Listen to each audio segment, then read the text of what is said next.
அன்புக்குரியவர்களே, நாம் கடந்த வாரத்திலிருந்து நாம் தியானிக்க ஆரம்பித்திருக்கின்ற ரோமர் நிருப புஸ்தகத்தில் முதல் அதிகாரத்திலே 16வது வசனம் முதல் அந்த அதிகாரம் முடிவு உரை உள்ள வேத பகுதி இந்த நாளின் நம்முடைய தியானத்திற்கான வேத பகுதியாக இருக்கிறது. முக்கியமாக இந்த நாளின் நம்முடைய தியானத்திற்கான வேத பகுதியாக வசனங்கள் 17, 18 இந்த நாளின் நம்முடைய தியானத்திற்கான வேத பகுதியாக நாம் பார்க்க முடியும். ரோமர் 1ஆம் அதிகாரம் 16 முதல். கிறிஸ்துவின் சுவிசேஷத்தை குறித்து நான் வெட்கப்படேன். முன்பு யூதரிலும் பின்பு கிரேக்கரிலும் விசுவாசிக்கிறவன் எவனோ அவனுக்கு ரட்சிப்பு உண்டாகுவதற்கு அது தேவ பலனாய் இருக்கிறது. விசுவாசத்தினாலே நீதிமான் பிழைப்பான் என்று எழுதியிருக்கிறபடி விசுவாசத்தினால் உண்டாகும் தேவ நீதி விசுவாசத்திற்கென்று அந்த சுவிசேஷத்தினால் வெளிப்படுத்தப்படுகிறது. சத்தியத்தை அநியாயத்தினாலே அடக்கி வைக்கிற மனுஷருடைய எல்லாவித அவபக்திக்கும் அநியாயத்துக்கும் விரோதமாய் தேவ கோபம் வானத்திலிருந்து வெளிப்படுத்தப்பட்டிருக்கிறது. தேவனை குறித்து அறியப்படுவது அவர்களுக்குள்ளே வெளிப்பட்டிருக்கிறது. தேவனே அதை அவர்களுக்கு வெளிப்படுத்தி இருக்கிறார். எப்படி என்றால், காணப்படாதவைகளாகிய அவருடைய நித்திய வல்லமை, தேவத்துவம் என்பவைகள் உண்டாக்கப்பட்டிருக்கிறவைகளினாலே உலகம் உண்டானது முதற்கொண்டு தெளிவாய் காணப்படும். ஆதலால் அவர்கள் போக்கு சொல்ல இடமில்லை. அவர்கள் தேவனை அறிந்தும் அவரை தேவன் என்று மகிமைப்படுத்தாமலும் ஸ்தோத்திரியாமலும் இருந்து தங்கள் சிந்தனைகளினாலே வீணரானார்கள். உணர்வில்லாத அவர்களுடைய இருதயம் இருளடைந்தது. அவர்கள் தங்களை ஞானிகள் என்று சொல்லியும் பைத்தியக்காரராகி அழிவில்லாத தேவனுடைய மகிமையை அழிவுள்ள மனுஷர்கள், பறவைகள், மிருகங்கள், ஊரும் பிராணிகள் ஆகிய இவைகளுடைய ரூபங்களுக்கு ஒப்பாக மாற்றினார்கள். இது நிமித்தம் அவர்கள் தங்கள் இருதயத்தில் உள்ள இச்சைகளினாலே ஒருவரோடு ஒருவர் தங்கள் சரீரங்களை அவமானப்படுத்தத்தக்கதாக தேவன் அவர்களை அசுத்தத்திற்கு ஒப்பு கொடுத்தார். தேவனுடைய சத்தியத்தை அவர்கள் பொய்யாக மாற்றி சிருஷ்டிகரை தொழுது சேவியாமல் சிருஷ்டியை தொழுது சேவித்தார்கள். அவரே என்றென்றைக்கும் ஸ்தோத்திரிக்கப்பட்டவர். ஆமேன். பிரியமானவர்களே, நாம் கடந்த வாரத்திலே ரோமர்கள் நிருபத்தின் முதல் பிரசங்கமாக 1ஆம் அதிகாரத்தின் 16வது வசனத்தை நாம் தியானித்தோம். கிறிஸ்துவின் சுவிசேஷத்தை குறித்து நான் வெட்கப்படேன். இதை சொல்லுகின்ற பவுல் யார்? கிறிஸ்தவர்களை, திருச்சபையை ஒரு காலத்திலே துன்பப்படுத்தினவர் இப்பொழுது தான் எந்த கிறிஸ்தவத்தை துன்பப்படுத்தி, எந்த கிறிஸ்தவர்களை துன்பப்படுத்தி தீவிரமாய் செயல்பட்டாரோ அதே திருச்சபைக்காக துன்பத்தை அனுபவிக்கிறவராய், ஏற்றுக்கொள்ளுகிறவராய் மாறினார். உபத்திரவப்படுத்துகிறவர் உபதேசியாக மாறினார். போதிக்கிறவராய், போதகராய் மாறினார் என்ற தலைப்பின் கீழ் பவுலுடைய வாழ்விலே ஏற்பட்ட மாற்றம், இயேசு கிறிஸ்து ஒருவரே மெய்யான இரட்சகர் என்பதை அறிந்து கொண்ட நிலையிலே அவரை பற்றி நான் பிறருக்கு அறிவிக்க நான் வெட்கப்பட மாட்டேன் என்று சொன்னதின் வரிசையிலே இந்த நாளில் நாம் சந்திக்கின்ற அடுத்த தியானத்தினுடைய தலைப்பாக நற்செய்தியின்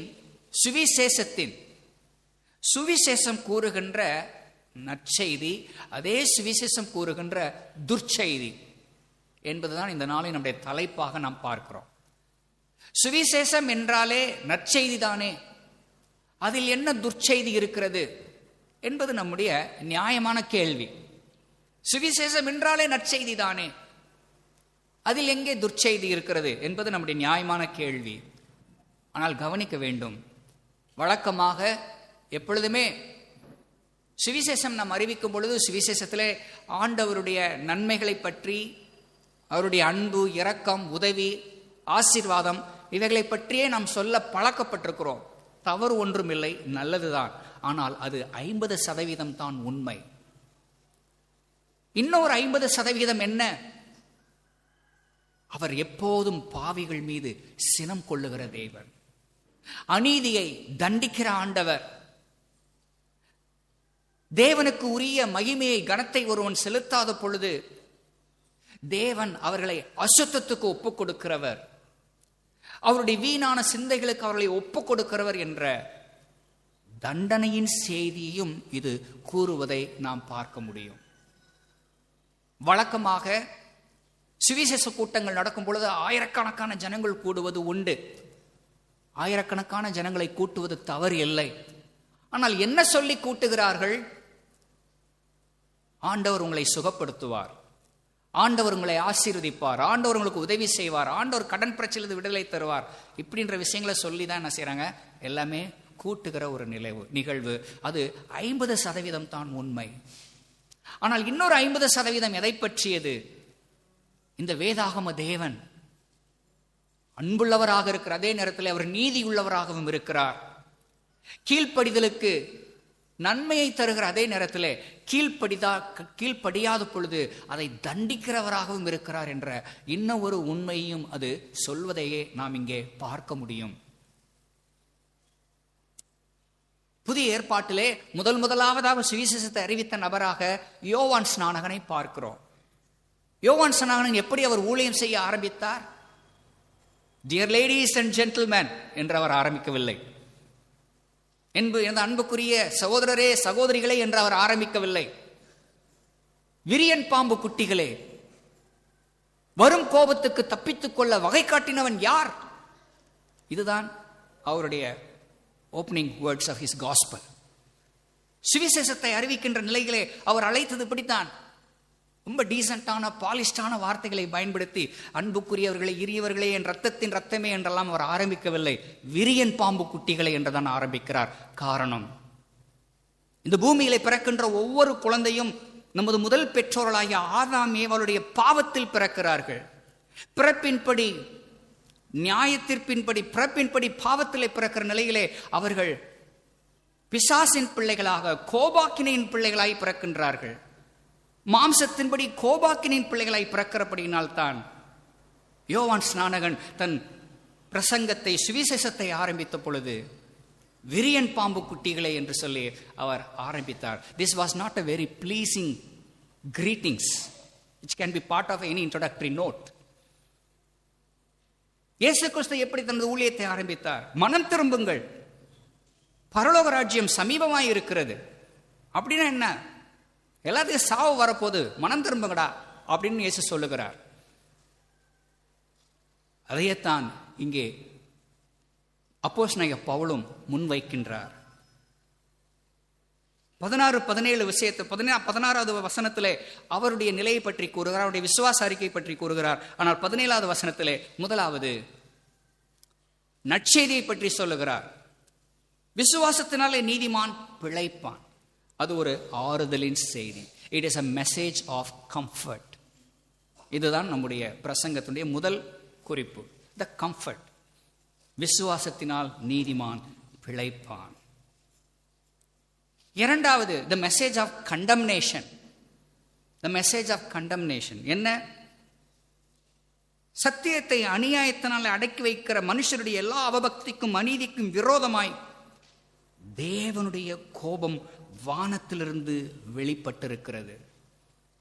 அன்று யோவான் ஸ்நானகன் சொன்ன அதே போன்ற செய்தியை தான் இங்கே பவுலும் கூறுகிறார். தன் ஊழியத்தின் ஆரம்பத்திலே, முதல் அதிகாரத்திலேயே தேவ கோபம் வானத்திலிருந்து வெளிப்பட்டிருக்கிறது. எதற்காக என்ற விளக்கத்தை பின்பு உள்ள வசனங்கள் நமக்கு அறிய தருகிறது. இரண்டாவது நம்முடைய குறிப்பு, த மெசேஜ் ஆஃப் கண்டம்னேஷன், நியாய தீர்ப்பை குறித்த ஒரு எச்சரிப்பு. அப்படிப்பட்ட ஒரு எச்சரிப்போடு கூட அது முடிவடையவில்லை. அதை தொடர்ந்து அப்போஸ்தலனாகிய பவுல் பின்பு உள்ள வசனங்களிலே இந்த உலகத்தில் நடைபெறுகின்ற பல்வேறு வகையான வாழ்க்கை முறை, பல்வேறு வகையான மனிதனுடைய நிலைகளை எடுத்துச் சொல்லி, தேவனுடைய பிள்ளைகளாகிய நீங்களும் நானும் இந்த உலகத்திலிருந்தும் உலகத்தில் இருக்கிற பாவத்தினிலிருந்தும் நம்மை பாதுகாத்து கொள்ள, நம்மை சரிப்படுத்திக் கொள்வதற்கான ஒரு அழைப்பை முன்வைக்கிறார். த காலிங். நமக்குரிய அழைப்பு என்ன? உலகத்தோடு ஒத்த வேஷம் போடாமல், எல்லாரும் எப்படி இருக்காங்களோ அப்படிப்பட்ட ஒரு வாழ்க்கை வாழ்கிறவர்களாய் இல்லாமல், நாம் எதிர்நீச்சல் செய்கிறவர்களாய், கிறிஸ்துவையும் திருச்சபையையும் உயர்த்துகிறவர்களாய் நாம் வாழும்படி அழைக்கப்பட்டவர்களாய் இருக்கிறோம் என்பதை இந்த பகுதியிலே நாம் அறிய முடியும். முதலாவதாக இந்த பகுதியை நாம் கவனிக்கும் பொழுது, the message of comfort. விசுவாசத்தினாலே நீதிமான் பிழைப்பான். விசுவாசத்தினாலே நீதிமான் பிழைப்பான் என்பது செழுமை உபதேசத்தை பிரசங்கிக்கின்ற ஒரு வார்த்தையா, செழிப்பு உபதேசத்தை உற்சாகப்படுத்துகிற ஒரு வார்த்தையா? விசுவாசித்தால் உங்களுக்கு கஷ்டமே வராது, விசுவாசித்தால் உங்களுக்கு வியாதியே வராது, விசுவாசித்தால் உங்களுக்கு எல்லாமே வெற்றிகரமாக இருக்கும், எந்த பிரச்சனையுமே வராது என்று சொல்லுகின்ற இந்த உலகம் கொடுக்கின்ற போதனையை இங்கே அப்போஸ்தலனாகிய பவுல் முன்வைக்கிறாரா? இல்லை. விசுவாசத்து நிமித்தம், கிறிஸ்துவின் மீது நீங்கள் வைத்திருக்கிற அன்பு நிமித்தம் நீங்கள் எல்லாராலும் பகைக்கப்படுவீர்கள் என்பதுதான் வேதம் சொல்லுகின்ற அறிவிப்பு. ஓகே, இந்த உலகத்திலே பிறந்த முதல் பிள்ளைகள் 2 பேர், காயின், ஆபேல். விசுவாசத்தினால் நீதிமான் பிழைப்பான் என்றால் அவன் இந்த உலகத்திலே வெற்றிகரமாக, பிரச்சனையே இல்லாமல், சமாதானமாக, வெற்றிகரமாக, ஆசீர்வாதமாக எப்போது வாழ்வான் என்பதை பற்றியது அல்ல. அதற்காக அப்படி வாழ்வது தவறு என்பதும் அல்ல. நல்லா கவனிச்சுக்கிறணும். ஒரு தேவனுடைய பிள்ளை, ஒரு விசுவாசி வெற்றிகரமாக பொருளாதார காரியத்தில் ஆரோக்கியமாக, சிறப்பாக, உடலிலே நல்ல சுகத்தோடு வாழ்வது தவறேதும் இல்லை. அது ஆசீர்வாதம், தப்பே கிடையாது. ஆனால் அதை மட்டும்தான் ஆண்டவர் கொடுக்கிறார் என்று நம்புவது தவறு. இந்த பூமியிலே பிறந்த முதல் 2 பசங்கள்ல காயின், ஆபேல். ஆபேல் விசுவாசத்தினாலே தன் சகோதரனுடைய பலியை காட்டிலும் மேன்மையான பலியை செலுத்தினால் அதற்கு வந்த பரிசு என்ன? பரிசு என்ன? ரிவார்டு வந்துச்சு? வெறுப்பு, கோபம், பகை, மரணம். ஆபேல் தன் விசுவாசத்திற்காக கொலை செய்யப்பட்டான்.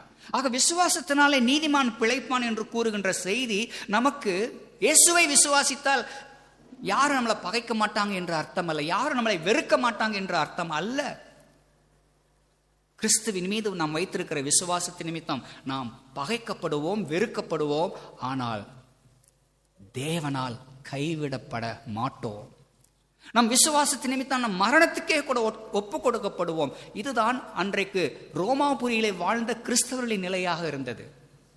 அதே ரோம் பட்டணத்தில் தான் அப்போஸ்தலனாகிய பவுல் சிரச்சேதம் செய்யப்பட்டு கொலை செய்யப்பட்டார். அவருடைய தலை அவருடைய சரீரத்தில் துண்டிக்கப்பட்டது. விசுவாசத்தினால் நீதிமான் பிழைப்பான் என்பது தேவனுடைய பிள்ளைகள் இந்த உலக வாழ்விலே பிரச்சனையே இல்லாமல் வாழ்வார்கள் என்பதை பற்றியது அல்ல. அவர்கள் விசுவாசத்தை நிமித்தம் பகைக்கப்படுவார்கள், வெறுக்கப்படுவார்கள், ஏன் மரணத்திற்கே ஒப்பு கொடுக்கப்படுவார்கள். ஆனால் மரணம் முடிவு அல்ல. மரணம் முடிவு அல்ல. மரணத்திற்கு பின்பும் ஒரு வாழ்க்கை இருக்கிறது. இதை பற்றித்தான் ஆபேலை குறித்து நாம் பார்க்கும்போது என்ன கவனிக்கின்றோம்? ஆபேல் மரித்த பின்பு ஆண்டவர் அமைதலை விட்டுட்டாரா? ஆண்டவர் கண்டுக்காம போயிட்டாரா? இல்லை. காயினை பார்த்து கேட்கிறார், உன் சகோதரனாகிய ஆபேல் எங்கே? எனக்கு தெரியாது, நான் வேலைக்காரனா, காவலாளியா அவனுக்கு? இல்லை. உன் சகோதரனுடைய ரத்தம் பூமியிலிருந்து என்னை அழைப்பது என்ன? நீ என்ன செய்தாய் உன் சகோதரனுக்கு? ஆபேலுடைய மரணம் சரீரப்பிரகாரமான மரணம் என்பது மரணம் முடிவு என்பதை பற்றியது அல்ல. ஆபேல் மரித்தும் உயிரோடு கூட வாழ்ந்து கொண்டிருக்கிறான், உயிரோடு கூட ஜீவித்துக் கொண்டிருக்கிறான். அவனுடைய ரத்தம் பேசுகிறது. ஆக தேவனுடைய பிள்ளைகளாகிய நமக்கு இந்த உலகத்தினுடைய ஓட்டத்திலே மரணம் முடிவு அல்ல. மரணத்தை பார்த்து நம்ம பயப்பட வேண்டிய அவசியமே இல்லை. பவுல் இதே நிருபத்தை எழுதின பவுல், நான் எப்பொழுது இந்த சரீரத்திலிருந்து விடுபட்டு நான் கிறிஸ்துவண்டை போவேனோ என்று காத்து கொண்டிருக்கிறேன் என்று கூறுகிறார். காரணம், அந்த பவுல் 3ஆம் வானம் மட்டும் எடுத்துக்கொள்ளக்கூடிய ஒரு அனுபவத்தை அவர் பெற்றிருந்தார். பரலோக வாழ்க்கை என்றால் என்ன என்பதை அவர் அறிந்திருந்தார். ஆகவே கிறிஸ்துவுக்காக ஒரு முறை அல்ல, 1000 முறை கூட மரித்தாலும் பரவாயில்லை என்ற நிலையிலே பவுல் தன் ஊழியத்தை நடத்தி கொண்டிருக்கின்றார். இந்த உலகத்தின் ஆரம்பத்திலே மரணத்தை தழுவின ஆபேலின் மரணம் முடிவை பற்றியது அல்ல, அது நிரந்தரமான வாழ்க்கையை பற்றியது. அதை பற்றித்தான் கிட்டத்தட்ட 6000 வருஷத்துக்கு முன்னாடி ஆபேல் கொலை செய்யப்பட்டவர். கிட்டத்தட்ட 4000 வருஷம் கழிச்சு எபிரேயர் புஸ்தகம் எழுதப்படும் பொழுது ஆபேலுடைய மரணம் நினைவு கூறப்படுவதை எபிரேயர் 11ஆம் அதிகாரம் 4வது வசனத்திலே வாசிக்க முடியும். தேவனுடைய பிள்ளைகளாகி நாம், கிறிஸ்துவின் மீது நம்பிக்கை வைத்திருக்கிற நாம், மரணத்தை பார்த்து, இந்த உலகத்தின் ஓட்டத்தின் முடிவை பார்த்து நாம் பயப்பட வேண்டிய அவசியமே இல்லை. காரணம், இயேசு கிறிஸ்துவினுடைய கிருபையினால் அவர் மீது நம்பிக்கை வைக்கிற, விசுவாசம் வைக்கின்ற நிலையிலே நம் ஒவ்வொருவருக்கும் நித்திய ஜீவன் உறுதி செய்யப்பட்டிருக்கிறது. ஒரு முறை பிறந்தவன் இருமுறை மரிக்கின்றான், இருமுறை பிறந்தவன் ஒரு முறை மரிக்கின்றான். இது என்ன கணக்கு புதுசா இருக்கு? ஒரே ஒரு முறை பிறந்தவன். இந்த பூமியிலே ஒரு முறை நம்முடைய பெற்றோர்களுக்கு நாம் பிறந்தவர்களாய் அப்படியே வாழ்ந்து கொண்டிருக்கிற நமக்கு 2 வகை மரணம். ஒன்று இந்த சரீரத்திலே முதல் முறையாக வருகிற மரணம், இன்னொன்று நரகத்திலே நித்தியமாய் மரணத்தை சந்திக்கின்ற ஒரு மரணம். ஒரு முறை பிறந்தவன் 2 முறை மரிக்கின்றான். ஆனால் 2 முறை பிறந்தவன் அவர் யார்? மாம்சத்தின்படி இந்த பூமியில நாம் பிறக்கின்றோம், நம்முடைய முதல் பிறப்பு. ஆனால் ஆவியின்படி, விசுவாசத்தின்படி, இயேசு கிறிஸ்து வைக்கின்ற நம்பிக்கையின்படி மீண்டும் பிறக்கின்ற இன்னொரு பிறப்பு, மறுபிறப்பு, 2வது பிறப்பு. அதை குறித்து இயேசு கிறிஸ்துவே நிக்கோதேமிட்ட பேசினார். நிக்கோதேமுக்கு புரியல. எனக்கு வயசு 40-50 வயசு ஆயிடுச்சு, நாம் எப்படி மறுபடியும் பிறக்க முடியும், தாயின் வயிற்றுக்குள்ள எப்படி போயிட்டு வர முடியும் என்று கேட்கிறார். இல்லை, இது மாம்சத்தின்படி 2வது பிறப்பை பற்றியதல்ல, ஆவியின்படி, மனம் திரும்புதலின்படி, விசுவாசத்தின்படி மறுபடியும் பிறத்தல். விசுவாசத்தினாலே நீதிமான் பிழைப்பான் என்பது, கிறிஸ்துவின் மீது நம்பிக்கை விசுவாசம் வைப்பவர்கள் பிரச்சனைகளை சந்திக்க மாட்டார்கள், விபத்துகளை சந்திக்க மாட்டார்கள், மரணத்தை சந்திக்க மாட்டார்கள் என்ற அர்த்தம் அல்ல. மாறாக அவர்கள் இந்த பூமியிலே மட்டுமல்ல, இந்த பூமிக்கு அடுத்த நிலையிலும் தேவனோடு நித்தியமாய் நித்திய ஜீவனிலே பரலோகத்திலே எப்போதும் வாழ்வார்கள். அதை பற்றி தான் இயேசு கிறிஸ்து ஐஸ்வர்யவான் லாசரு குறித்த ஊமைகளை சொல்லும் பொழுது 2 பேருமே மரணத்தை தழுவுகிறார்கள். ஐஸ்வர்யவானும் மரணத்தை தழுவுகிறான், லாசருவும் மரணத்தை தழுவுகிறான். 2 பேருமே மரிக்கிறாங்க. ஆனால் 2 பேருமே மறுபடியும் வாழ்கிறார்கள். ஆனால் எப்படி வாழ்கிறார்கள்? விசுவாசத்திலே மரித்த லாசரு பரலோகத்திலே ஆபிரகாமின் மடியிலே அமர்ந்த நிலையிலே ஆறுதல் அடைகிறவனாய், மகிழ்ச்சியும் சமாதானத்தை பெறுகிறவனாய் இருக்கிறான். ஆனால் ஐஸ்வர்யவானோ, அவன் ஒரு யூதனாக இருந்தும், இறைவன் மீதிலே பெயருக்கு நம்பிக்கை வைக்கிறவனாக இருந்தும், அவனுடைய வாழ்க்கை உண்மையாக தேவனுக்கு ஒப்புக் கொடுக்கப்பட்டதாக இல்லாத நிலையிலே அவன் நரகத்திலே தினமும் மரித்து கொண்டிருக்கின்றான், தினமும் வேதனை அனுபவித்துக் கொண்டிருக்கிறான். நீதிமான் விசுவாசத்தினாலே பிழைப்பான் என்பது, நீதிமான் தனது விசுவாசத்தின் நிமித்தம் அவன் வெறுக்கப்படுவான், பகைக்கப்படுவான், மரணத்திற்கு கூட ஒப்புக் கொடுக்கப்படுவான். ஆனால் அவன் வாழ்வான், நித்தியமாய் வாழ்வான், பரலோகத்திலே, சொர்க்கலோகத்திலே, நிரந்தரமான இடத்திலே. இந்த செய்தியைத்தான் நாம் வேத புஸ்தகத்தின் ஆரம்பத்திலே ஆபேலை குறித்து நாம் அறிகின்றோம். 2வது சங்கீதத்தின் முதல் அதிகாரமே அதை பற்றி தான். சங்கீதத்தின் முதல் அதிகாரம் சொல்லுகின்ற செய்தி அதுதான். அக்கிரமக்காரர், பாவிகள், அவர்கள் பதரை போல் இருப்பார்கள். நீதிமானின் வழியை கர்த்தர் அறிவார், துன்மார்க்கரின் வழியோ அழியும். சங்கீதம் 1 ஆரம்பத்திலே இதை பற்றி தான் வாசிக்கின்றோம். இந்த உலகத்தில் எப்போதும் 2 வகையான மக்கள் இருப்பார்கள். அதிலே ஒரு மக்கள் தேவனை நம்புகிற, உண்மையான ஆண்டவரை விசுவாசிக்கிற அவர்கள், அவருடைய வாழ்க்கை. நீதிமான் தன் காலத்தில் தன் கனியை தருகின்ற, இலையெதுராதிருக்கின்ற, நீர்க்காலின் ஓரமாய் நடப்பட்ட மரத்தை போல் அவன் செழிப்பாக இருப்பான். கர்த்தர் நீதிமான்களின் வழியை அறிந்திருக்கிறார், துன்மார்க்கரின் வழியோ அழியும். ஓகே, கிட்டத்தட்ட அதே ஒரு செய்தியைத்தான் இங்கே அப்போஸ்தலனாகிய பவுலும் இங்கே நம்முடைய கவனத்திற்கு முன்வைக்கின்றார். விசுவாசத்தினாலே நீதிமான் பிழைப்பான், அவன் அழிந்து போக மாட்டான். இயேசுவை நம்பின நிமித்தம் ஒருவன் வெட்கப்பட்டான் என்று உலக வரலாற்றில் சரித்திரமே இல்லை. இயேசுவின் மீது தன் நம்பிக்கை விசுவாசத்தை வைத்தது நிமித்தம் ஒருவன் எல்லாவற்றையும் இழந்தான் என்று சொல்வதற்கு உலக வரலாற்றில் ஒன்றுமே இல்லை. தேவனுடைய பிள்ளைகள் நீதிமானாய் இருக்கிற நிலையிலே அவன் பிழைப்பான் என்று சொல்வது இந்த உலகத்திலே அவன் வாழ்வதை பற்றியதல்ல, நிரந்தரமாக இந்த உலகத்திலும் இந்த உலகத்துக்கு அடுத்த வாழ்விலும் தேவனோடு கூட வாழ்வதை பற்றியதுதான். இதை குறித்து வேதாகமம் முழுவதும் நமக்கு அறிய தருவதை பார்க்கிற வகையிலே ஒரு சில வசனங்களை உங்கள் கவனத்திற்கு நான் கொண்டு வர விரும்புகிறேன். அந்த வசனங்கள் கூறுகிற செய்தி என்ன? 2 கொரிந்தியர் 4ஆம் அதிகாரம் 17வது வசனம், ரோமர் 8வது அதிகாரம் 18வது வசனம், 1 பேதுரு 5வது அதிகாரம் 10வது வசனம். இந்த 3 வசனங்களும் 2 கொரிந்தியர் 4:17, ரோமர் 8:18, 1 பேதுரு 5:10, இந்த 3 வசனமும் சொல்லுகின்ற ஒற்றை செய்தி என்ன? இக்காலத்து பாடுகள் இனிமேல் வெளிப்படும் மகிமைக்கு ஒப்பிடத்தக்கவைகள் அல்லவே. இந்த உலகத்திலே, இந்த உலக வாழ்விலே நாம் கிறிஸ்துவின் பிள்ளைகளாய் வாழ்வது நிமித்தம் நம்மால் பொய் சொல்ல முடியாது, திருட முடியாது, லஞ்சம் வாங்க முடியாது, அடுத்தவருடைய பொருளுக்கு ஆசைப்பட முடியாது. இவைகளின் நிமித்தம் நாம் ஏழைகளாய் எளியவர்களாகவே இந்த உலகத்திலே வாழலாம். இவைகளின் நிமித்தமாக நாம் அனுபவிக்கின்ற இந்த பாடுகள், கஷ்டங்கள் இனிமேல் வெளிப்படுத்தப்படும் மகிமைக்கு ஒப்பிடத்தக்கவைகள் அல்லவே. ஆகவே நாம் இந்த உலகத்தில் அனுபவிக்கின்ற எந்த சவால்களும் கஷ்டங்களும் கொஞ்ச காலம்தான், கொஞ்ச காலம். ஆனால் அநேகருடைய நிலை என்ன?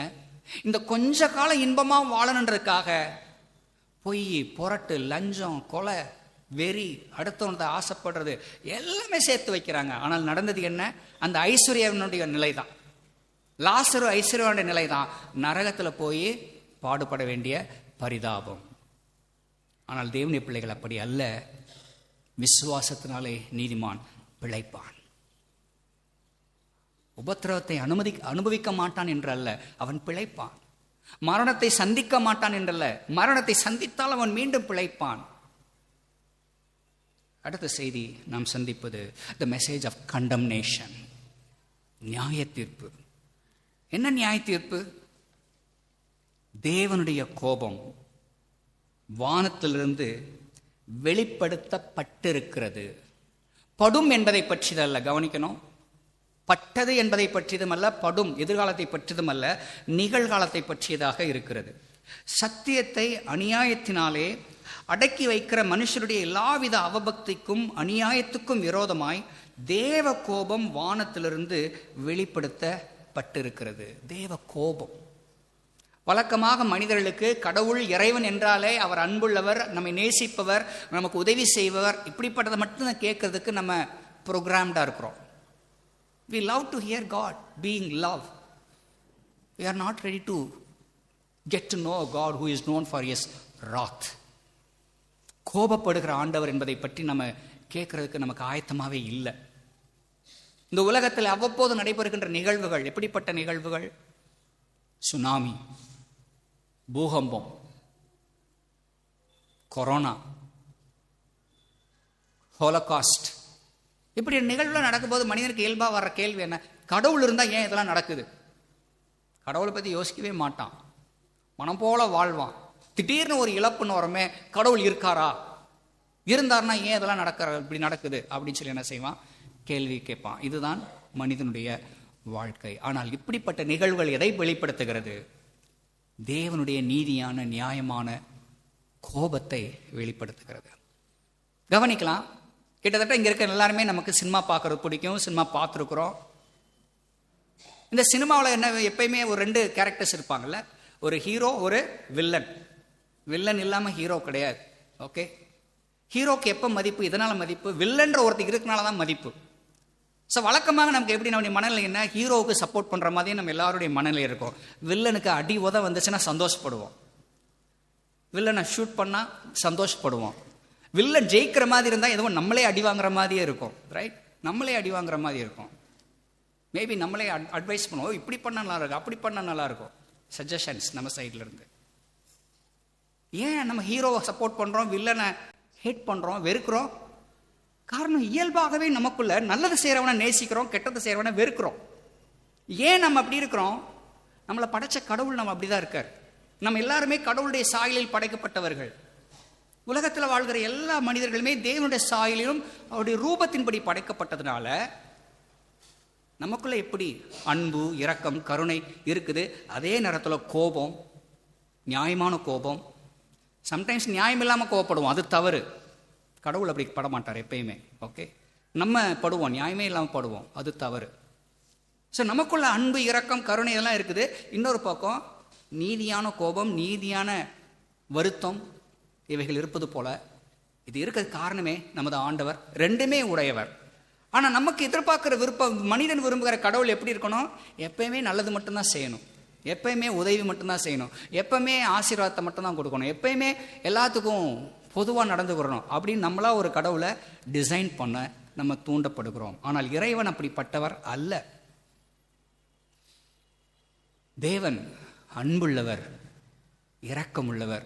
அதே நேரத்தில் அவர் 100% நியாயமான கோபத்தையும் எக்ஸசைஸ் பண்ணுகிற ஆண்டவராக இருக்கிறார். அதை பற்றி தான் இங்கே நம்ம வாசிக்கிறோம். சத்தியத்தை அநியாயத்தினாலே அடக்கி வைக்கிற மனுஷருடைய எல்லா அவபக்திக்கும் அநியாயத்துக்கும் விரோதமாய் தேவகோபம் வானத்திலிருந்து வெளிப்பட்டிருக்கிறது.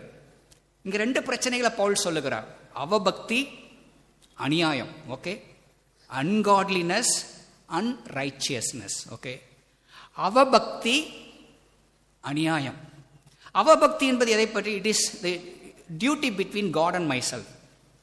விசுவாசம், நம்பிக்கை, இதை சம்பந்தப்பட்ட காரியங்கள். இறைவன், நாம, இது சம்பந்தப்பட்ட காரியங்கள். எப்படி 10 கற்பனைகள், முதல் 4 கற்பனை நமக்கும் தேவனை பற்றிய விஷயங்கள், அடுத்த 6 கற்பனைகள் நமக்கும் சக மனுஷனை பற்றிய விஷயங்கள். அதே போல அவபக்தி என்பது பக்தி இல்லாத பற்றி கிடையாது, கவனிக்கணும். அவபக்தி என்பது பக்தி இல்லாத, பக்தி அற்றவர்களை பற்றியது அல்ல. இந்த பகுதி கடவுள் இல்லை என்று கடவுள் மறுப்பாளர்கள் ஒரு சின்ன கூட்டத்தில் இருக்கிறார்கள், அவர்களை பற்றியது அல்ல. கடவுள் நம்பிக்கை உடையவர்களை பற்றியதான். அந்த கடவுள் நம்பிக்கையை அவமானப்படுத்துகிற, அசிங்கப்படுத்துகின்ற, விருப்பம் போல செய்கின்ற ஒரு கூட்டத்தை பற்றியது அவபக்தி. ஓகே, அவபக்திக்கு எதிராகவும் அநியாயத்துக்கு எதிராகவும். இந்த அநியாயம் என்பது என்ன? அன்ரைச்சியஸ்னஸ் என்பது என்ன? சக மனிதனுக்கு விரோதமாக, சக மனிதனுக்கு எதிராக செய்யப்படுகின்ற விஷயங்கள். ஸோ முதல் அவபக்தி என்பது நமக்கும் நம்மை படைத்த இறைவனுக்கும் இடையே உள்ள விஷயத்தில் நம்ம தவறு செய்வது. அநியாயம் என்பது எனக்கும் சக மனிதனுக்கு உள்ள இடையே உள்ள உறவிலே என் கடமையை செய்ய தவறுவது. இப்போ உதாரணமா இந்த அவபக்தி என்பது எதை பற்றியது? பின்பு உள்ள வசனங்கள் நம்ம வாசிக்கிறோம். தேவன் யார், எப்படிப்பட்டவர், எத்தனை மகத்துவம் உள்ள என்பதை தேவனே வெளிப்படுத்தி இருக்கிறார். இதை நாம் ஆங்கிலத்தில் ஜெனரல் ரெவலேஷன் என்று அழைக்கிறோம், அல்லது பொதுவான வெளிப்பாடு. சங்கீதம் 19 இதை பற்றி வாசிக்க முடியும். சங்கீதம் 19 முதல் பகுதி எதை பற்றியது? தேவன், இறைவன், கடவுள் எப்படிப்பட்டவர், படைப்பின் கர்த்தர், எல்லாவற்றையும் உருவாக்கினவர். ஆனால் அவரை விட்டு போட்டு அவரால் படைக்கப்பட்டவைகளை நம்புவது அல்லது வழிபடுவது. ஓகே, இப்போ உதாரணமா இதை பற்றி இந்த வசனங்கள்ல ரொம்ப விளக்கமாக, தெளிவாக பல விஷயங்களை சொல்லி இருப்பதை பார்க்க முடியும். எப்படி என்றால், விளக்கம் வசனம் 20 எப்படி என்றால், இந்த அவபக்தியை எப்படி மனுஷன் செய்கிறான் அப்படின்றத 20 25 வரைக்கும் வாசிக்கலாம். அவபக்தியை பற்றி. அநியாயம், அன்ரைச்சியஸ்னஸ், அதை பற்றி 26 31 வரைக்கும் உள்ள வசனங்களில் பார்க்க முடியும். ஓகே, அவபக்தியில் என்ன வருது? எனக்கும் கடவுளுக்கு இடையே உள்ள பிரச்சனை. ஓகே, என்ன பிரச்சனை? இப்போ உதாரணமாக கவனிக்கலாம். பெற்றோர்கள் இங்கே பலர் நம்ம இருக்கிறோம், பல பெற்றோர்கள் இங்கே இருக்கிறோம். இந்த பெற்றோர்களாகிய நம்ம பிள்ளை நம்மக்கிட்ட தான் வந்து நம்மளை அம்மா அப்பான்னு கூப்பிடணும். நம்மக்கிட்ட வந்து நம்மளை அம்மா அப்பான்னு கூப்பிடாம, ஓகே, ஏற்ற வீட்டுக்காரனை போய் அம்மா அப்பான்னு கூப்பிட்டா ஏற்றுக்குவோமா? போட மாட்டோம், பலார்னு கொடுக்க மாட்டோம். அந்த கோபத்தை பற்றி தான் ஆண்டவர் பேசுகிறார் இங்கே. அந்த கோபத்தை பற்றி தான். உன்னை படைத்த தேவன் நான் இருக்க, எனக்கு கொடுக்க வேண்டிய கனத்தை, எனக்கு கொடுக்க வேண்டிய மரியாதையை நீ எனக்கு கொடுக்காமல் என்னால் படைக்கப்பட்ட சூரியனுக்கு கொடுக்கிறாய், என்னால் படைக்கப்பட்ட நதிக்கு கொடுக்கிறாய், என்னால் படைக்கப்பட்ட பாம்புக்கு கொடுக்கிறாய், என்னால் படைக்கப்பட்ட கழுகுக்கு கொடுக்கிறாய். அதை பற்றி தான் இங்கே வரிசைப்படுத்துகிறார். எப்படி என்றால், காணப்படாதவைகளாகிய அவருடைய நித்திய வல்லமை, தேவத்துவம் என்பவைகள் உண்டாக்கப்பட்டிருக்கிறவைகளினாலே உலகம் உண்டானது கொண்டு தெளிவாய் காணப்படும். ஆதலால் அவர்கள் போக்கு சொல்ல இடமில்லை. அவர்கள் தேவனை அறிந்தும், கவனிக்கணும், அவர்கள் தேவனை அறிந்தும் அப்படின்னா என்ன? கடவுள்னு ஒருத்தர் இருக்கான்றது அவங்க தெரியும். கடவுள்னு ஒருத்தர் இருக்கிறார், கடவுள் நம்பிக்கை நமக்கு வேணும், கோயிலுக்கு போகணும், சாமியை கும்பிடணும் அப்படின்றதெல்லாம் அவங்களுக்கு தெரியும். ஓகே, அவர்கள் தேவனை அறிந்தும் அவரை தேவன் என்று மகிமைப்படுத்தாமலும் ஸ்தோத்திரியாமலும் இருந்து தங்கள் சிந்தனைகளினாலே வீணரானார்கள். உணர்வில்லாத அவருடைய இருதயம் இருள் அடைந்தது. அவர்கள் தங்களை ஞானிகள் என்று சொல்லியும் பைத்தியக்காரராகி. எப்படி நம்முடைய பிள்ளைங்க நம்மளை அம்மா அப்பான்னு கூப்பிடாம, பெத்த நம்மளை அம்மா அப்பான்னு கூப்பிடாம அடுத்தவனை போய் கூட்டா உனக்கு பைத்தியம் பிடிச்சிருக்கான்னு கேட்க மாட்டோம், உனக்கு பைத்தியமான்னு கேட்க மாட்டோம். அதைத்தான் இங்கே ஆண்டவர் சொல்லுகிறார். ஓகே, அவர்கள் தங்களை ஞானிகள் என்று சொல்லியும் பைத்தியக்காரராகி அழிவில்லாத தேவனுடைய மகிமையை அழிவுள்ள மனுஷர்கள், மனுஷனை கடவுள்னு கும்புறான், சக்தி அம்மா. ஓகே, அவரே ஒரு கும்பிடுறாரு, அது வேற கதை. ஆனால் அவரை கும்பிடுற ஒரு கூட்டம் இருக்கிறாங்க. சாய்பாபா, அவரும் மனுஷன் தான், செத்து போயிட்டார். ஓகே, சக்தியாம ஒரு நாள் சாவார், அதில் எந்த மாற்று கருத்தும் கிடையாது. இன்னும் 100 வருஷம் கூட அவர் வாழட்டும், ஒரு நாள் சாவார். ஓகே, அழிவில்லாத தேவனுடைய மகிமையை அழிவுள்ள மனுஷர்கள், பறவைகள். ஓகே, மயில், கழுகு, காக்கா. காக்கா கூட சாப்பாடு போட்டு கூப்பிட்டு வைக்கிறாங்க, நமக்கு மனுஷனுக்கு வைக்கிறது கிடையாது. ஓகே, பறவைகள், மிருகங்கள், மாடு. இன்னைக்கு இந்தியாவில் மாட்டுக்கு இருக்கிற மதியாரம் மனுஷனுக்கு கிடையாது. மாட்டுக்கு இருக்கிற பாதுகாப்பு மனுஷனுக்கு கிடையாது. மாட்டை பராமரிக்கிறதுக்குன்னு பல ஆயிரம் கோடிகள் ஒதுக்கப்படுகிறது, மனுஷனுக்கு கிடையாது. ஓகே, மிருகங்கள், ஊரும் பிராணிகள், பாம்புல இருந்து எடுத்துங்க, எலியிலிருந்து எடுத்துக்கொள்ளுங்க, ஊரும் பிராணிகள் ஆகிய இவைகளுடைய ரூபங்களுக்கு ஒப்பாக மாற்றினார்கள். இது நிமித்தம் அவர்கள் தங்கள் இருதயத்தில் இச்சைகளினால் ஒருவரோடொருவர் தங்கள் சரீரங்களை அவமானப்படுத்தத்தக்கதாக தேவன் அவர்களை அசுத்தத்திற்கு ஒப்பு கொடுத்தார். கவனிக்கணும், இன்னைக்கு இந்திய தேசத்தில் மாட்டுக்கும் மாட்டு சாணத்துக்கும் அவனுடைய கோமியத்துக்கு இருக்கிற மரியாதை எதுவுமே கிடையாது. பல தருணங்களில் தெய்வ நம்பிக்கையற்றவர்கள் கேட்கின்ற நியாயமான கேள்விகளுக்கு தெய்வ நம்பிக்கையோடவர்களால் பதில் கொடுக்க முடியவில்லை. ஓகே, குடிக்கிறத கீழே ஊற்றுவான், கீழே ஊற்றுறத குடிப்பான். அதுதான் இன்னைக்கு நடந்துட்டு இருக்கு. அவங்க யாரும் படிக்காதவங்க கிடையாது, படித்தவர்கள். ஐஐடியில் வேலை செய்கிறவர் சொல்றார், ஐஐடியில் வேலை செய்கிற சொல்ற நான் மாட்டுச்சாணம் தின்றேன்னு சொல்லி. ரைட், அவர்கள் ஞானிகள் என்று சொல்லியும் பைத்தியக்காரராகி இப்படிப்பட்ட நிலைகள் செய்யும் பொழுது அவனை படைத்த இறைவனால் கோபப்படாமல் எப்படி இருக்க முடியும்?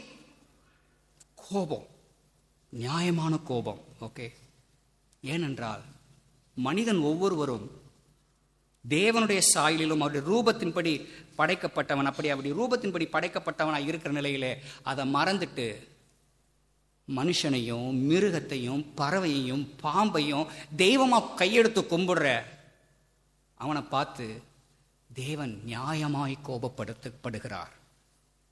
நான் உன்னை அப்படி படைக்கவில்லை, நீ என்னுடைய சாயலில் படைக்கப்பட்டவன் என்று நியாயமான கோபம் எங்கிருந்து வருகிறது? வானத்திலிருந்து வெளிப்படுத்தப்பட்டிருக்கிறது. கவனிக்கணும், வானத்திலிருந்து. அப்படின்னா என்ன? யாரும் தப்பிக்க முடியாது, யாருமே தப்பிக்க முடியாது. வானத்திலிருந்து வெளிப்படுத்தப்பட்டிருக்கிறது, மனுஷனிடத்திலிருந்து கிடையாது. வானத்திலிருந்து வெளிப்படுத்தப்பட்டிருக்கிறது.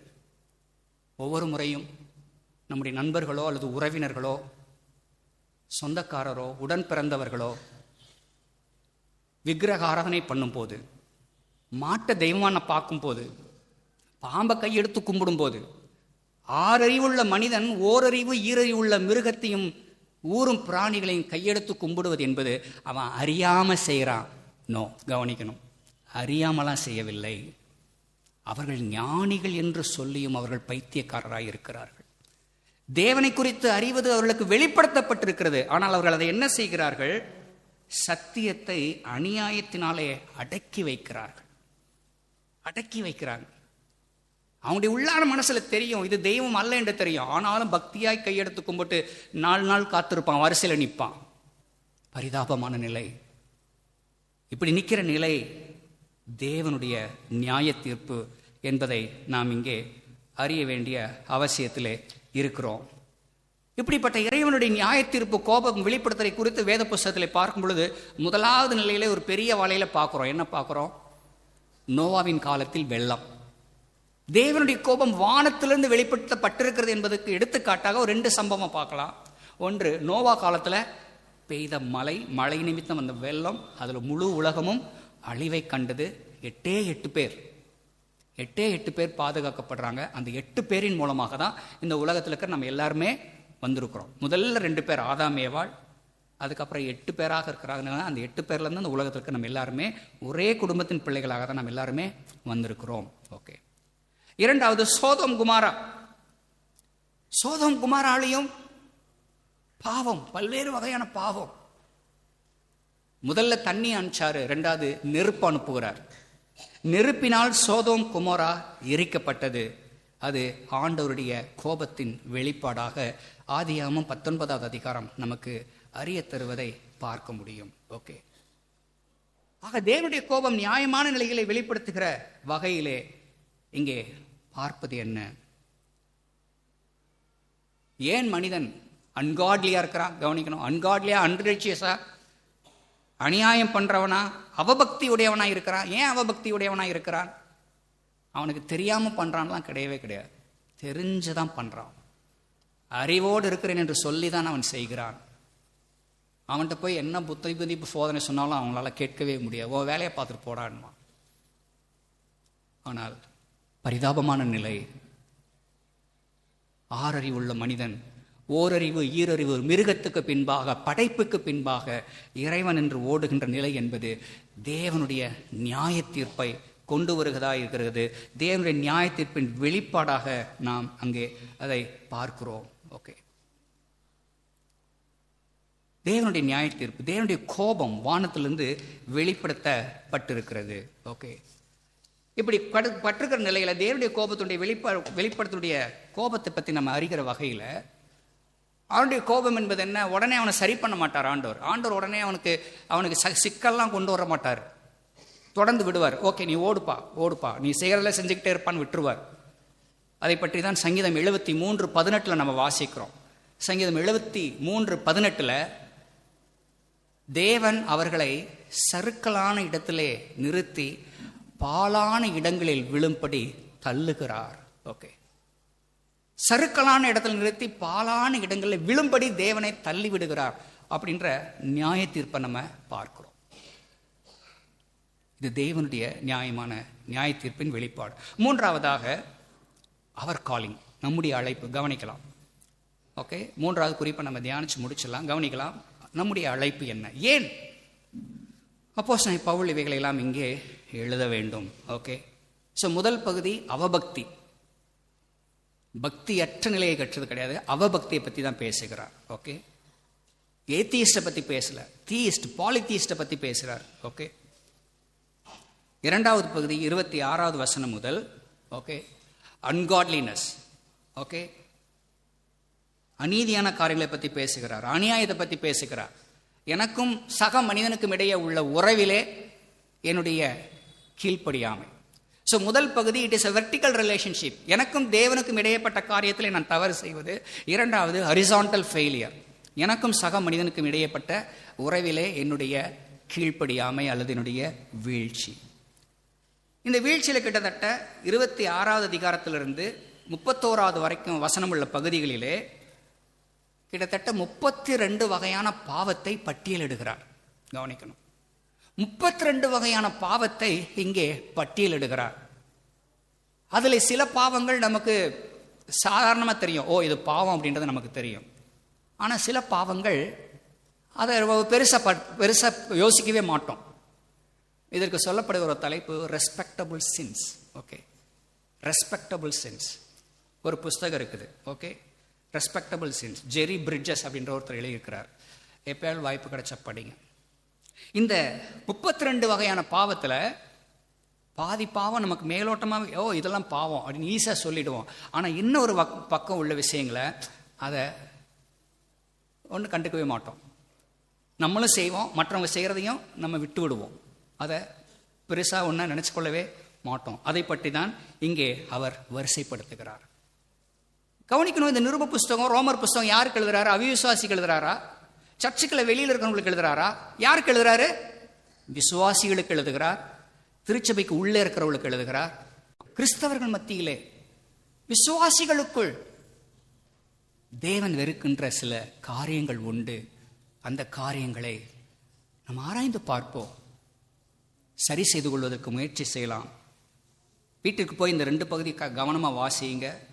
26வது வசனத்திலிருந்து, எனக்கும் சக மனிதனுக்கும் எனக்கும் சக விசுவாசிக்கும் இடையே உள்ள என்னுடைய உறவிலே என்னுடைய கீழ்ப்படியாமை அல்லது என்னுடைய வீழ்ச்சியை பற்றி வருகிற வரிசைகளே நம்ம வாசிக்கிறது. 29வது வசனம் முதல், அவர்கள் சகலவித அநியாயத்தினாலும் வேசித்தனத்தினாலும் துரோகத்தினாலும் பொருளாசையினாலும் குரோதத்தினாலும் நிறைக்கப்பட்டு பொறாமையினாலும் கொலையினாலும் வாக்குவாதத்தினாலும் வஞ்சகத்தினாலும் வன்மத்தினாலும் நிறைந்தவர்களாய், புறங்கூறுகிறவர்களாய், அவதூறு பண்ணுகிறவர்களுமாய், தேவ பகைஞருமாய், துராகிருதம் பண்ணுகிறவர்களுமாய், அகந்தையுள்ளவர்களுமாய், வீம்புக்காரருமாய், பொல்லாதவைகளை யோசித்து பிணைக்கிறவர்களுமாய், பெற்றோருக்கு கீழ்ப்படியாதவர்களுமாய். கவனிக்க வேண்டும், இங்கே வரிசைப்படுத்துகிற பாவங்கள், இந்த பாவங்களுக்கு எதிராக தேவனுடைய கோபம் வானத்திலிருந்து வருகிறது என்ற வரிசையில் இடம்பெறுகின்ற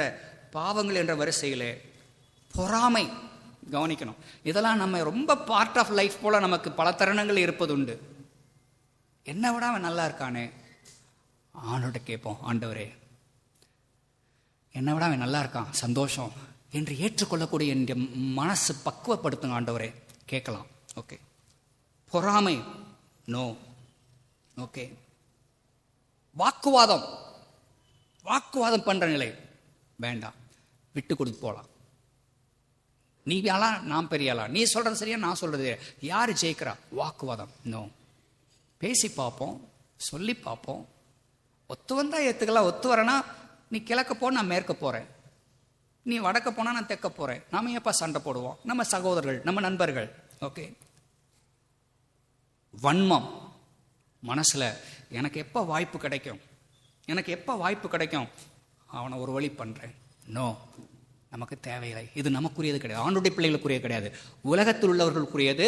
தேவனுடைய கோபத்துக்கு சம்பந்தப்பட்ட விஷயங்கள் அவைகள். ஓகே. புறம் கூறுதல், gossip, very common among Christians, very common. புறம் கூறுதலும் தேவனுடைய கோபத்திற்கு உட்பட்ட பாவத்தின் வரிசையிலே வருகின்ற வார்த்தை. இந்த 2026 நம்ம எடுக்கிற தீர்மானங்கள் ஒன்று, ஆண்டவரே இங்கே பட்டியலிடப்பட்டிருக்கிற எந்த பாவமும் என் வாழ்க்கையில் வர வேண்டாம் சாமி, போதும், போன வருஷத்தோடு அது போகட்டும். புறம் கூறுதல் நான் பண்ண வேண்டாம். அவதூறு பண்ணுதல், நோ. அகந்தையாயிருப்பது, பெருமை, நோ. ஓகே. வீம்பு பண்றது, வேணும்னா வேணும், மாற்றவே முடியாது, நோ. நோ.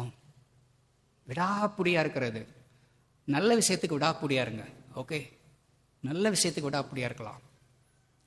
வீம்பு, children, no, don't give room for that. வீம்பு வேண்டாம், புறம் கூறுதல் வேண்டாம், அகந்தை வேண்டாம். ஓகே. பெற்றோருக்கு கீழ்ப்படியாமல் இருப்பது பாவம். பெற்றோர்கள் யார்? ஆண்டவர் உங்களை படைக்கிறார். அந்த படைப்பு என்பது உங்கள் பெற்றோர்களின் மூலமாக செயல்பாட்டுக்கு வருகின்ற ஒரு அற்புதமான நிலை. இந்த பெற்றோர்கள் இறைவனுடைய பிரதிநிதிகளாக இருக்கிறார்கள். ஆண்டவருடைய பிரதிநிதிகள் தான் பெற்றோர்கள். கடவுளை நீ பார்க்க வேண்டும் என்று விரும்பினால் உன் தகப்பனுடைய முகத்தை பார், உன் தாயின் முகத்தை பார். இறைவனை பார்க்க முடியும். காணப்படாத அவருடைய நித்திய மகிமை காணப்படக்கூடிய உங்கள் பெற்றோரிடத்தில் நீங்கள் பார்க்க முடியும். பூமியிலே உன் வாழ்நாள் நீடித்திருப்பதற்கு உன் தாயையும் உன் தகப்பனையும் கனம் பண்ணு. பெற்றோர்களுக்கு கீழ்ப்படியாமல் இருப்பது தேவ கோபத்திற்கு நேரிடையான ஒரு காரியம். உணர்வில்லாதவர்கள், உடன்படிக்கையை மீறுகிறவர்கள், சுபாவ அன்பில்லாதவர்கள், எப்பயுமே கோபப்படுறது, எப்பயுமே எரிஞ்சு விழுகிறது, எப்பயுமே எடுத்தெறிகிறது, எப்பயுமே அவர்கிட்ட போகவே முடியாது, அவர்கிட்ட பேசவே முடியாது. நோ, அப்படி அல்ல. இணங்காதவர்கள் யாரு சொன்னாலும் கேட்க மாட்டேன், யாரு சொன்னாலும் கேட்க மாட்டேன். நான் ஒரு தடவை முடிவு எடுத்துட்டா நான் சொல்றதே நானே கேட்க மாட்டேன். சும்மா வசனங்கள் சொல்லிக் கொள்ளலாம். No, it attracts the wrath of God. தேவனுடைய கோபத்தை அது வருவிக்கக்கூடியதாக இருக்கிறது. இணங்காத ஒரு நிலை, யாருக்கும் கீழ்ப்படியாம மனம் போல வாழ்கிற நிலை. No no. இரக்கமில்லாதவர்கள்.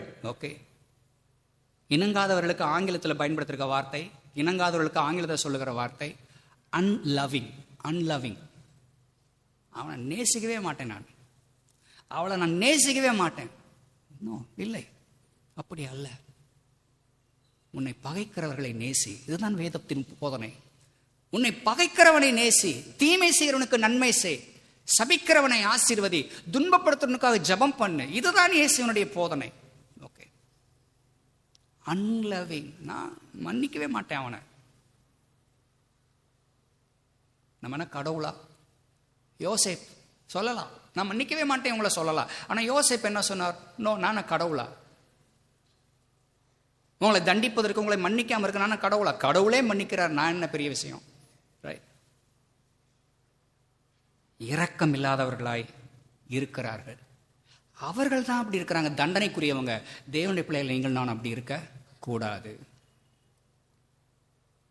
ஒவ்வொரு தேவனுடைய பிள்ளையும் கிறிஸ்தவனும் கிறிஸ்துவை வெளிப்படுத்துகிற வாழ்க்கை வாழ அழைக்கப்பட்டிருக்கிறான். இது கிறிஸ்தவர்கள் மட்டுமல்ல, கிறிஸ்தவர்கள் அல்லாதவர்களையும் தேவன் இதே கணக்குகளை கேட்பார். அந்த வகையில் தான் ஏரோது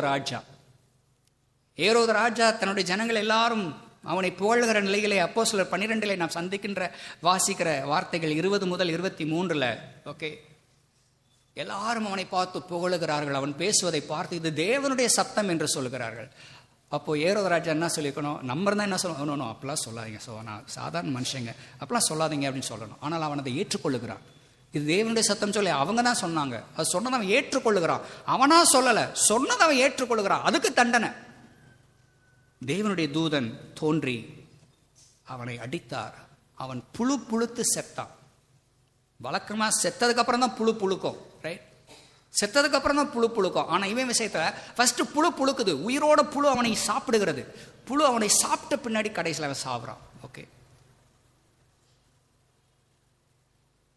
கிறிஸ்தவனாக இருந்தாலும் சரி, கிறிஸ்தவன் அல்லாதவனும் சரி, அனைவருமே தேவன் நியாயம் தீர்ப்பார். காரணம், அவர் படைத்த பூமியில் தான் ஒவ்வொருவரும் வாழ்ந்து கொண்டிருக்கிறார்கள். அவர் படைத்த காற்றைத்தான் ஒவ்வொருவரும் சுவாசித்துக் கொண்டிருக்கிறார்கள். அவர் கொடுக்கின்ற தண்ணீரை தான் ஒவ்வொருவரும் குடித்துக் கொண்டிருக்கிறார்கள். அவர் படைத்த விளைச்சல், அவர் படைத்தது வருகின்ற வருமானத்தை தான் எல்லாருமே பெற்றுக் கொண்டிருக்கிறார்கள். ஆகவே உலகத்தில் இருக்கிற ஒவ்வொருவனும் தேவனுக்கு கொடுக்க வேண்டிய கணக்கு இருக்கிறது, அவரை தேட வேண்டிய கடமை இருக்கிறது. அதை செய்ய தவறுகின்ற அனைவரும் மீதும் தேவனுடைய கோபம் நியாயமாய் வரும். ஆனால் இங்கே அமர்ந்திருக்கிற உனக்கும் எனக்கும் உள்ள நம்பிக்கையின் செய்தி என்ன? ஆண்டவரை தஞ்சமாய் பெற்று இயேசுவை தேடி வந்திருக்கிற நமக்குரிய ஆறுதலின் செய்தி என்ன? நமது சார்பாக நம்மீது வர வேண்டிய கோபத்தை எல்லாம் இயேசு கிறிஸ்து நமக்காக சிலுவையிலே ஏற்றுக்கொண்டார். இயேசு சிலுவையிலே ஏற்றுக்கொண்டார். பிலாத்து இவர் குற்றமற்றவர் என்பதை அறிந்திருந்தான். சிலுவையிலே சக கல்வன் அறிந்திருந்தான். நாம் நியாயமாய் தண்டிக்கப்படுகிறோம், அவரோ எந்த தவறும் இப்படி செய்யவில்லை. ஆனால் இயேசு கிறிஸ்து நம் பாவங்கள் எல்லாவற்றையும் தன் மீது ஏற்றுக்கொண்டு தேவனுடைய கோபத்திற்கு தன்னை ஒப்பு கொடுத்த நிலையில்தான் இயேசு இப்படியாய் கேட்கின்றார், என் தேவனே, என் தேவனே, ஏன் என்னை கைவிட்டீர்? நான் பாவம் செய்யாதவன், அநீதி செய்யாதவன், துரோகம் பண்ணாதவன், இங்கே பட்டியலெடுக்கப்பட்டிருக்க எதையுமே நான் செய்யாத நான் ஏன் கைவிடப்பட்டேன்? இந்த கேள்வி சிலர் கிறிஸ்தவர் அல்லாதவர் கேள்விப்பது போல கடவுள் இயேசுவே கைவிட்டார் பாருங்க என்பதை பற்றியது அல்ல. நம்முடைய இடத்திலே இயேசு கிறிஸ்து தேவனுடைய கோபத்தை ஏற்றுக்கொண்டார் என்பதை உறுதிப்படுத்துகிறது. இப்படி இயேசு கிறிஸ்து நம்முடைய பாவங்களுக்காக தேவ கோபத்தை அவர் ஏற்றுக்கொண்டபடியினால் நாம் மன்னிக்கப்பட்டவர்களாய் புறப்பட்டு செல்கிறோம். மன்னிப்பு, இப்படி மன்னிப்பை இலவசமாய் பெற்ற நாம் நன்றியுடைய ஒரு வாழ்க்கை வாழ அழைக்கப்பட்டிருக்கிறோம். அந்த நன்றியுடைய வாழ்க்கை நாம் வாழ்கிறோம் என்பதை நம்முடைய உடை வெளிப்படுத்தட்டும், நம்முடைய பேச்சு வெளிப்படுத்தட்டும்.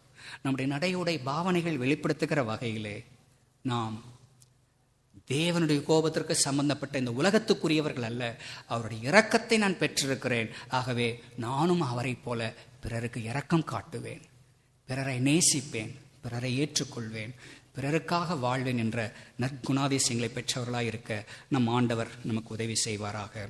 ஆமேன்.